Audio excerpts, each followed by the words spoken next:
Hi everyone, I'm Misha. I'm a sport welfare officer working in the West Yorkshire area. And in this session, we're going to explore how club volunteers can create an amazing first impression that will help attract and retain new players. Whether you're greeting someone for the first time or making them feel part of your team, your role is key to building an inclusive and thriving culture. We're all here because we love the sport, we love rounders, our communities, and making sure that anyone who walks onto a rounders pitch feels welcome, included, and motivated to come back. So let's get into it.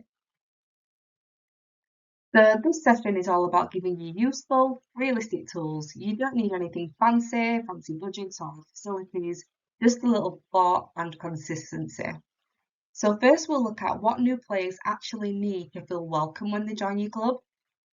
Second, practical things volunteers can do to create great first impressions and lasting connections. And finally, hopefully you will leave with 5 simple actions that you can take away and start doing at your club as soon as this week. And these are things that take very little time or money but make a huge difference. You might have heard this phrase before. People join for the sport, but they stay for the experience. And how true it is. What we often don't realise is that the first few minutes someone spends at the club could determine whether they come back or not. Volunteers are the face of the club. It's not just about rules or logistics, it's about making people feel like they belong. If that connection is missing early on, they might not return, even if they enjoyed the sport itself. When we ourselves attend somewhere, when we get a great service, and we feel seen, valued, and welcomed, we're more likely to stay and tell others about it as well. I know certainly I've been in the position, and I've definitely told people about my great experience. Let's put ourselves in a new player's shoes. Maybe they haven't played rounder since school. Maybe they're trying something new to get fit. Maybe they're coming alone and don't know anyone. They might be feeling self-conscious, unsure of the rules, or worried they'll be judged. Some people feel intimidated by groups that already know each other, or they fear they're too unfit, too old, not good enough. Knowing this, we can meet them with empathy and make sure their first experience is positive and low pressure. So how do we make new players feel like they belong from the very first session? We're going to have a look at 4 key pillars you can build into your club culture. Visibility and approachability, being someone they can come to. Creating a soft landing, easing them into the session. Clear communication, explaining things in a way that builds confidence. And building belonging, because being part of something is really what keeps people coming back.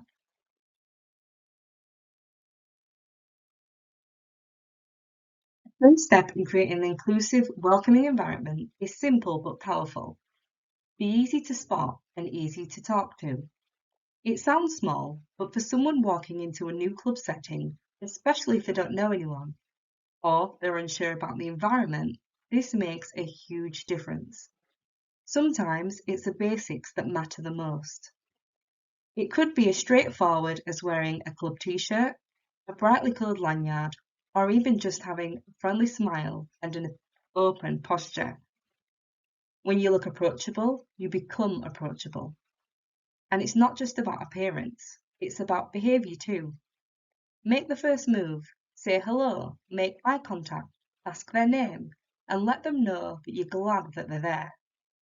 One idea that really works well in a lot of clubs, especially of different sizes, is having a welcome volunteer at every session. This is someone whose role it is to simply notice new faces, say hi, and offer a bit of friendly conversation or guidance.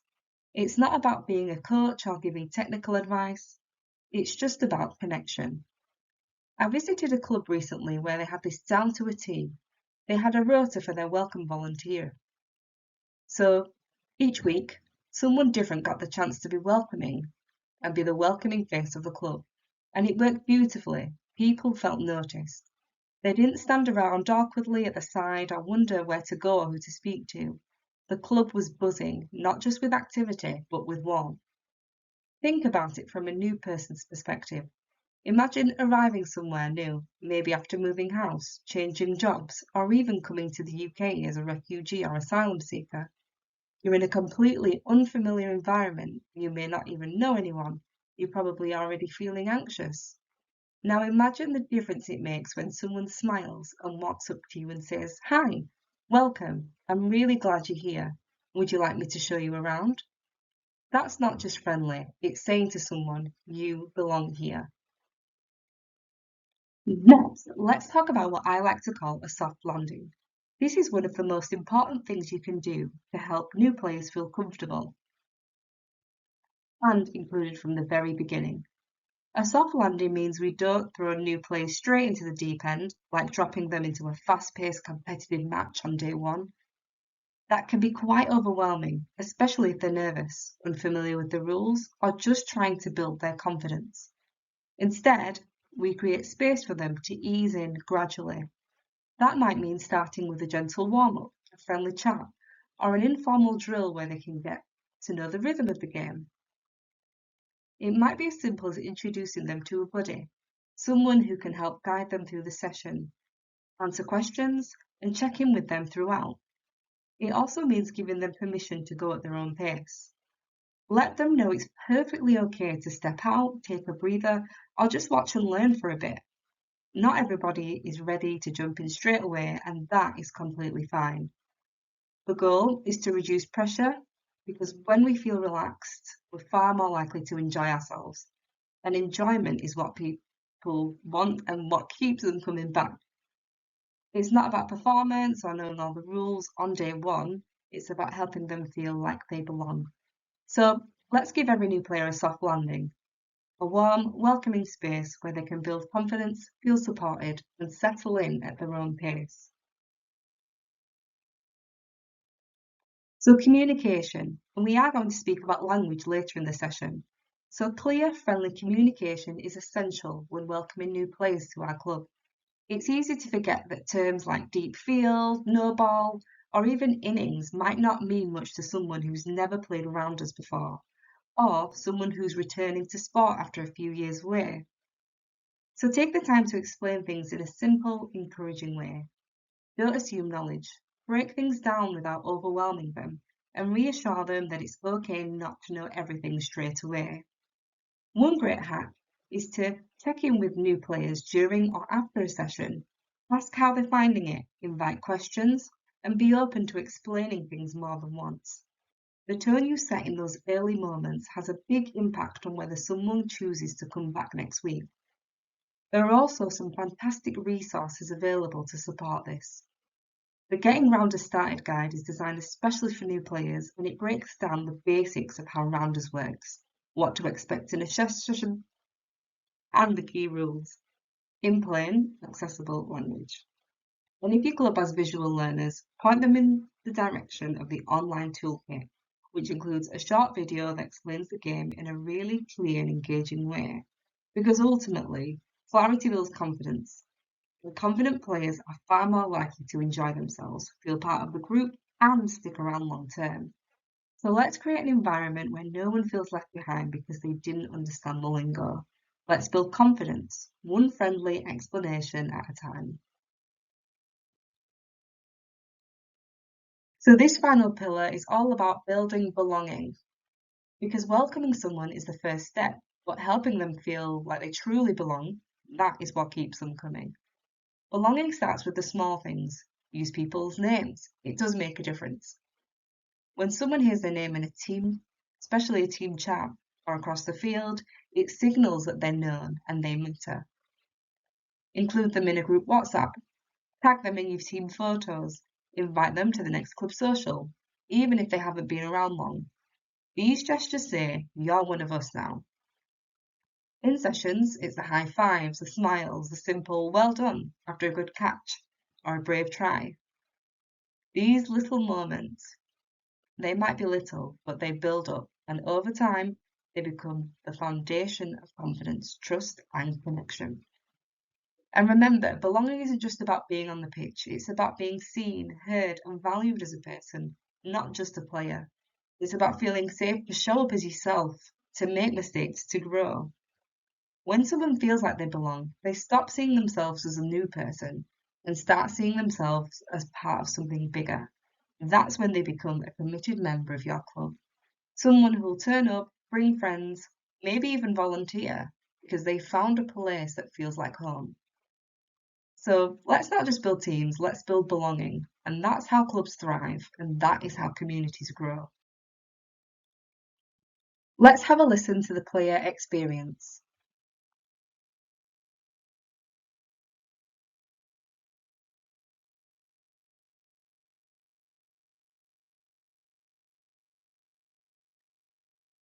I'm Claire Harrison and I play with Nen Valley Vixens. So I've been asked to talk to you about inclusivity of our club, and I have to say, from all the team environments I've ever been involved in, it is probably one of the most welcoming teams I've ever had the pleasure of playing with.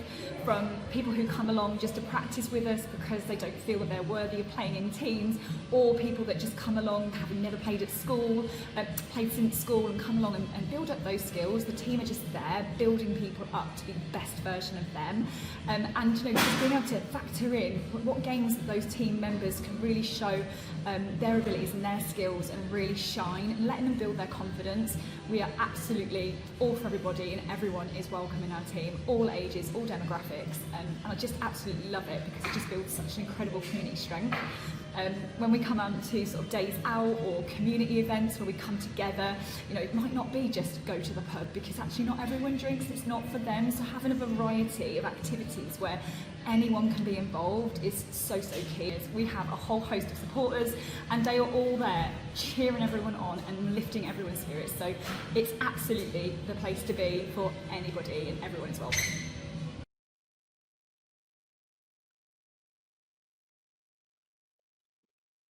So it's so powerful to hear directly from a player how inclusive they feel the club is.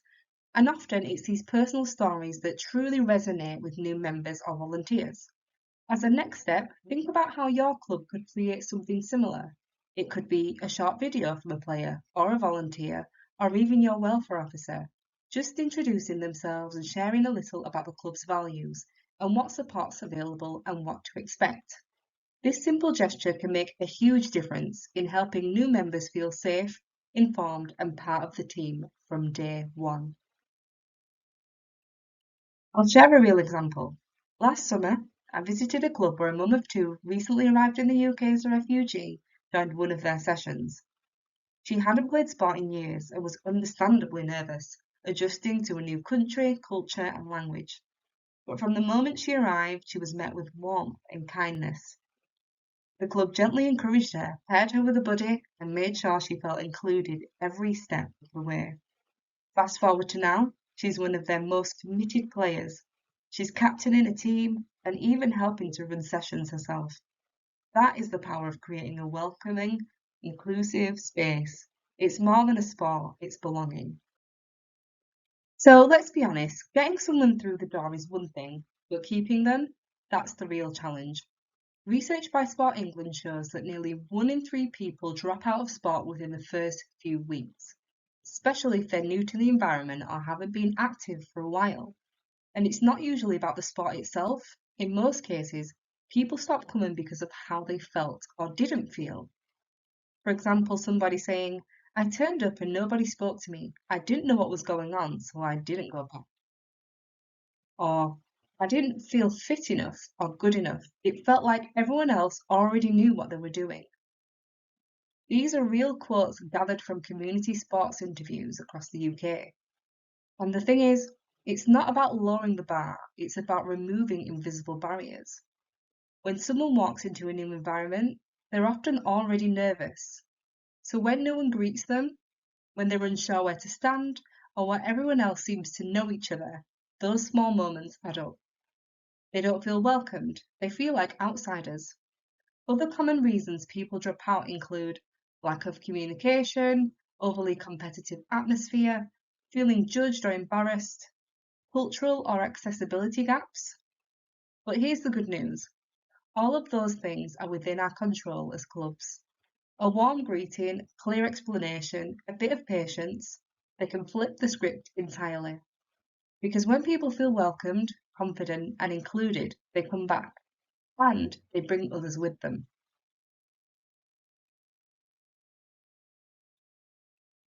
Here we have a young person sharing their experience. Hi, I'm Laura. I play for Rugby Rounders. It's my second season, and today I am at Wellingborough and the regional tournament. What makes an inclusive club? So recently I've started doing our club's social media, putting loads of posts out such as match reports, nominating player of the matches, pointing out some really good plays, great sportsmanship. So that's worked really well. We've recently started our own TikTok account, and we've also got Instagram. At the start of the season we did a meet the committee and said fun facts about ourselves, introduced people to our committee members, including our welfare officer, the chair, the vice chair, and yeah, just created a bit of a community really. New players are more than welcome. I think a lot of people find out about us through Facebook and word of mouth as well. Another great example is we are doing a mixed tournament next week, which I'm really excited about. So the men can play with us, my fiance is joining, got a hell of a throw on him. That's just the way we're kind of reaching out to other people as well in the community. So yeah, lots of events, social media, and yeah, the league's just really chilled, really relaxed, really friendly. So yeah, anyone's welcome to join really. And we've got 9 teams this season, I think. So yeah, thanks, bye.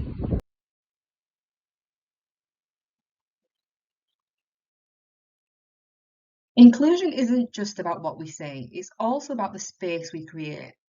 Think about the journey of a new player. What do they see, hear, or feel in the first few minutes? Are there clear signs showing where the toilets or changing areas are? Are people standing in cliques, or are they smiling faces ready to greet them? These first impressions matter. A welcome, physical space starts with visibility. If your club has posters or signage, do they reflect diversity? Do they include messages like all welcome or new players encouraged? It sounds simple, but those words can be the nudge someone needs to step forward. Next, think about accessibility. Are you using a venue that's wheelchair friendly? Is there a space for quiet time for someone who might be neurodivergent and feeling overwhelmed? These considerations show that you've thought beyond the average participant. Even things like music volume, lighting, and the layout of equipment can affect someone's comfort, especially if they're new to exercise, from a different background, or have access needs.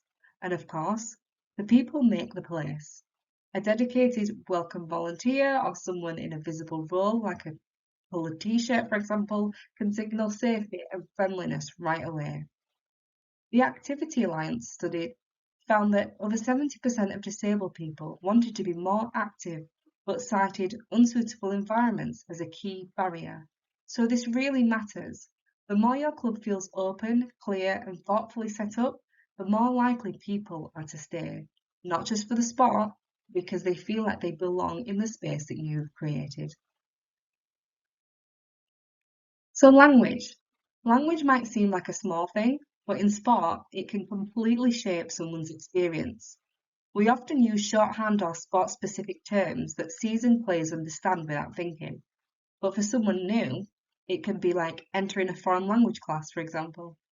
Phrases like deep field, get in position, or rotate round, they might sound simple to us, but to a first timer, they can be confusing and intimidating.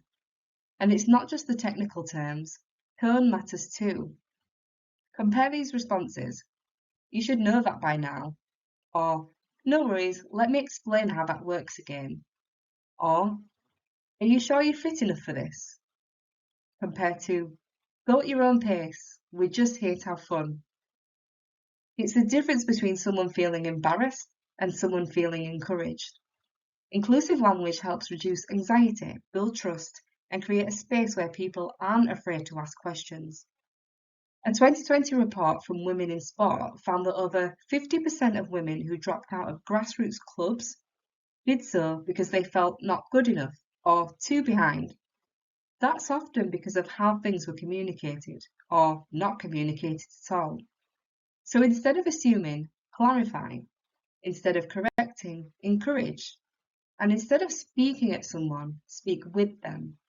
Because when our language is open, friendly, and clear, our clubs become places where people feel they can show up exactly as they are and be supported while they grow.